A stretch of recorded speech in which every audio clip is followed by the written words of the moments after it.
Hola a todos.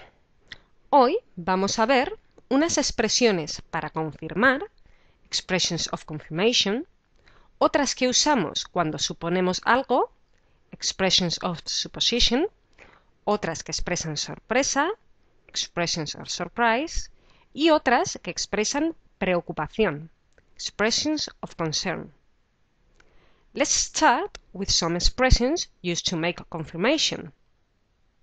To respond with confidence, if you want to say, for example, I'm sure, in Spanish, if you are a man, you will say, estoy seguro.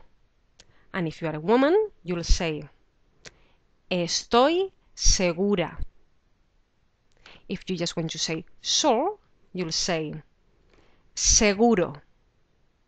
If you want to say very sure, you'll say, segurísimo. And if you want to say no doubt about it, then you'll say sin ninguna duda. If you want to respond decisively, if you want to say never, you'll have to say jamás. If you want to say what are you talking about? This in Spanish is ¿qué dices? And if you want to say no way or that's impossible, then you'll say ni hablar. And if you want to confirm decisively, if you want to say, for example, of course, one way to say is por supuesto. You can also say hombre, claro. This second one is more informal. And another way to say yes, of course, is just saying sí, sí. Let's see now some expressions that are used to suppose things.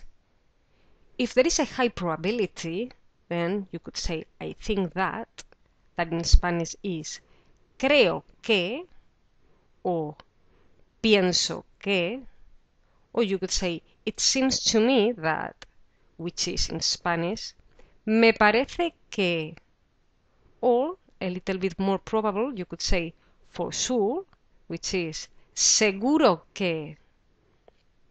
If there is a medium probability, then you could say I suppose that, which is in Spanish supongo que, or I guess that, or I imagine that, which is me imagino que, or you could say possibly.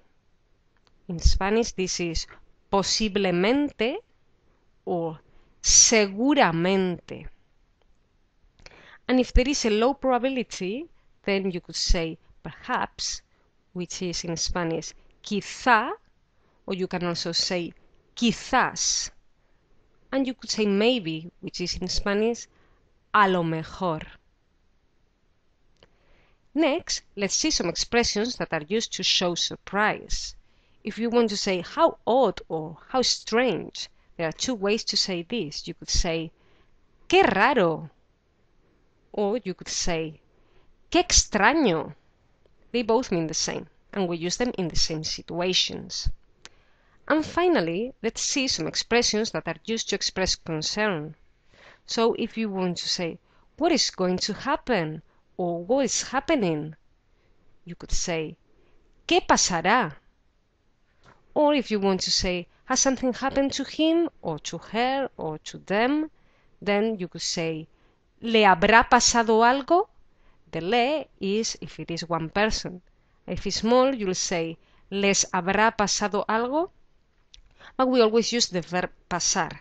In present, in past, in future, it depends. And to count someone down, you could say don't worry. This in Spanish is no te preocupes. And another way to say don't worry, it will be okay. It could be no pasará nada, hombre, or no pasará nada, mujer. You'll say hombre if you are talking to a man, and mujer if you are talking to a woman. These are the kind of expressions that we use in everyday conversation. I don't know if you have heard of some of them before. Maybe quizás, posiblemente, creo que. But I hope you have picked up some new ones today in this lesson. I hope you have a great week and enjoy your Spanish. Adiós.